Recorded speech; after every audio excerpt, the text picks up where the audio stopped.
আরেকটি বিষয় আসলে আমি বলতে হচ্ছে যে ফসল ভাইকে আমি অনুরোধ করবো যেহেতু ওনাদের পরিবার থেকে হলেও ফসল ভাই এটার সাথে থাকবে।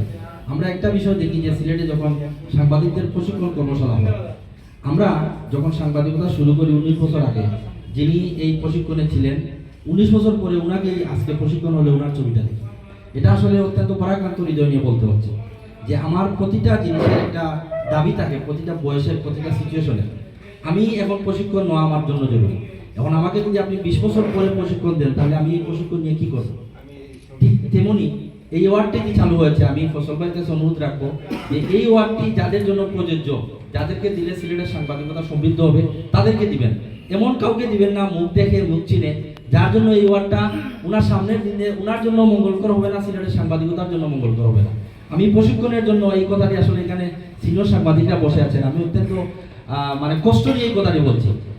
আমি 20 বছর ধরে সিলেটের সাংবাদিকতা করি, এখানে অনেকেই আছেন যারা বলতে পারবেন যে এখন পর্যন্ত হয়তো প্রেস কাউন্সিলের যে ট্রেনিংটা হয় সেটি নেন না এখানে।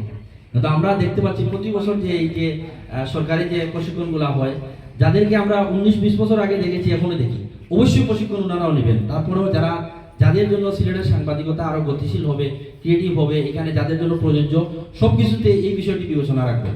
আমি যদি বেশি কথা বলে থাকি তার জন্য দুঃখ প্রকাশ করছি। আসসালামু আলাইকুম।